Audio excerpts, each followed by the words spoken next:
Hi, this is Roger Green, host of the Surfing the NASH Tsunami podcast. This weekend, we're offering 5 conversations from Season 3, Episode 37. Our look at cirrhosis patients and their needs. Cirrhosis patients have long been a special focus for this podcast due to the fact that they are the most imperiled of all NASH patients and have the shortest time to decompensation and other severe health events. This conversation starts by picking up again on the semaglutide trial. Lars asks Jörn whether he believes that sema might in fact delay progression, which would be a benefit for cirrhosis patients. Jörn agrees that the 48-week regression is a challenging, maybe unrealistic standard, and also shares Lars's belief that sema probably delayed progression, which would be a significant benefit in its own right. From there, the discussion moved into looking at metabolic markers of cirrhosis we could use to get a better read on what was going on, such as HVPG or liver and spleen volume. Lars notes that the ideal would be to measure whether the intervention slows or stops fibrogenic activity from stellate cells. He mentions ongoing trials in Cirrhosis conducting using edoxetate to measure stellate cell activity and states that he hopes to have his first data from this trial with interventions in the next 6 to 12 months.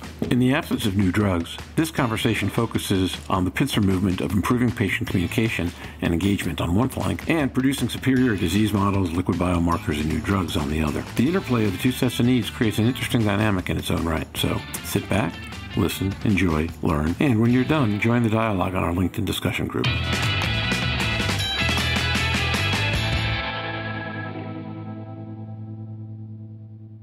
What we're going to be talking about today is cirrhosis. We had an episode last summer on cirrhosis that was extremely well received. We've come back to it a couple of times since then with different casts of characters. And there was a cirrhosis late breaker with semaglutide at ILC a couple of weeks ago, in which Jörn is an author. And one of the many one-on-one conversations Lars and I have had that for technical reasons have not made it onto this program was actually about some of the things that he is doing and they are developing to study and evaluate cirrhosis. So I think this should be a fascinating conversation. And I'm excited to listen. Louise and I have decided we know how to ask questions, and that's probably all we need to do. Lars Johansson. One question to Jörn to start with. I'm just curious on your thoughts on the sema data, which Rohit presented, where we actually participated as well. Do you think that there is a chance that drugs like sema or others, even though you don't see a regression in fibrosis, actually inhibit progression? Because that could still alter the faith of these patients, I guess. I mean, what's your thoughts on that? Jörn Schattenberg. Yeah, I think it was a very straightforward study that aimed at the regulatory endpoints, improvement of fibrosis by one stage, and the study was negative. It was actually a pretty high placebo response rate, which exceeded the number of patients in the sema group, so a negative study. But it showed a very favorable effect on the endpoints that sema has been shown to have a benefit on, improvement in A1C, weight loss, and also a decrease in transaminases for whatever that is good for.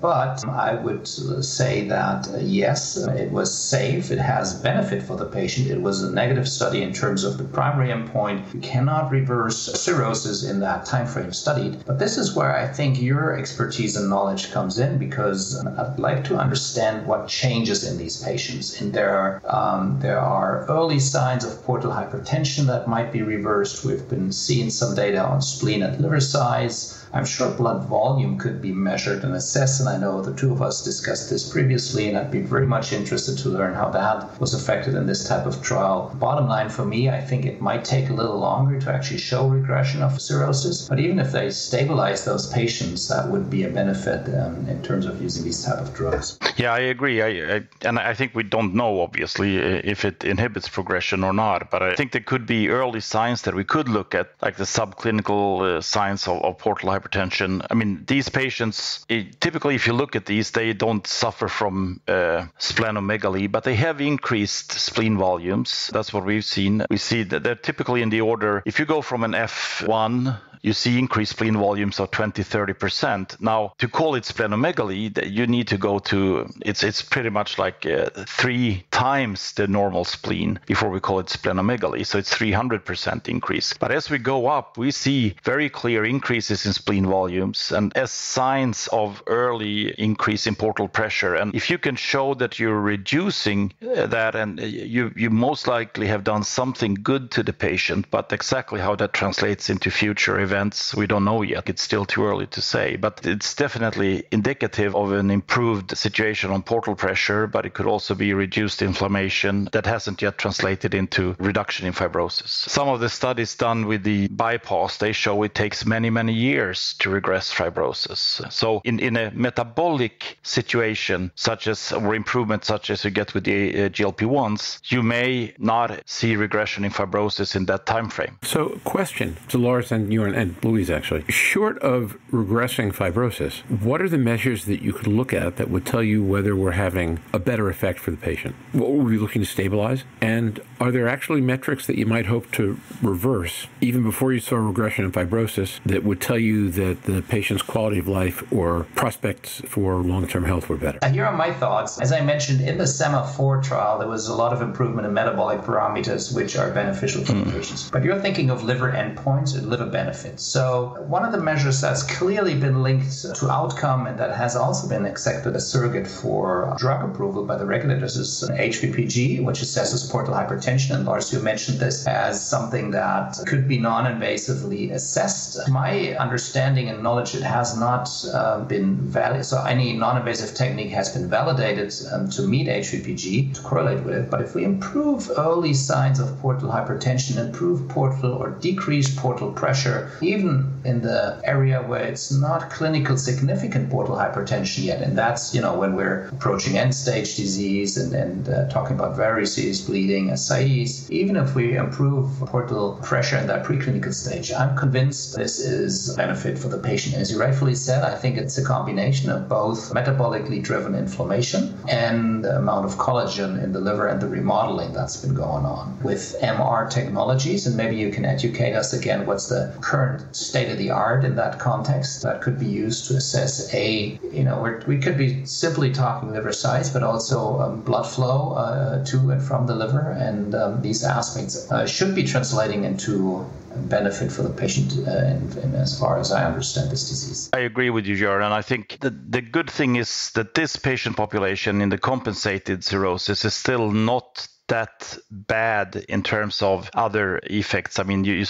don't see all the retrograde flow that you can see in the decompensated. You don't have so much scarring in the spleen. So some of these surrogate endpoints still work in this early stage of cirrhosis. And that's why I think we still see the plasticity of the spleen being there, meaning that it can be used as a surrogate. Blood flow for sure. We are looking right now into portal venous resistive index like we do in the renal arteries. We look at the renal arterial resistive index, which would be a proxy for HVPG. So that's the ongoing work we're doing right now. But of course, we don't have outcome data on these yet. And that's another study which we are setting up, which is a big longitudinal study to really follow these patients over time. In the discussions I've been involved with the authorities, it's also been very clear that if you want to go into late stage portal hypertension, they will not accept anything else than HVPG for a phase 2B, and then obviously outcome for a phase 3. So I think that's where we are right now. But if you're looking for signs of improving the condition for the patients, I think there are multiple things we can look at, like the spleen volume, the blood flow, and then the more advanced, if your drug is actually turning down stellate cell activity. But that's not for the broad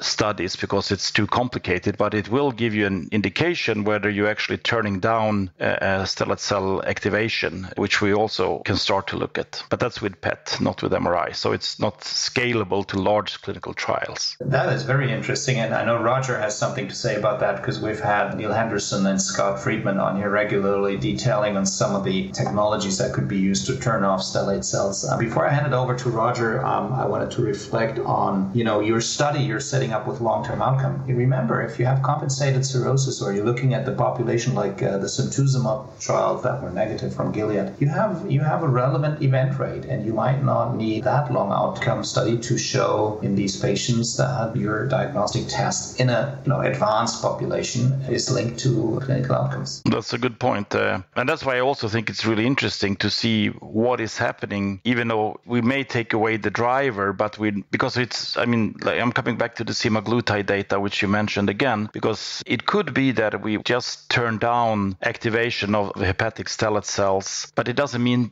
it doesn't translate into reduction of fibrosis for years, but it could also mean that you stabilize stabilize the condition. And being able to measure that, I think, would be extremely helpful, because I'm sure we've done something good for the patients if we even just stabilize the disease. Because the other work that we're involved with, and there are data, it's still probably 6 to 12 months away before we see the first intervention data, is on the looking with the gadoxetic acid or gadoxetate to look at hepatic or liver function with imaging. So we're looking into hepatocyte function to really see what is the amount of functioning hepatocytes available in the liver, which have very strong predictive value. So I think there will be data coming out, intervention data, in the next probably 6 to 12 months, I hope.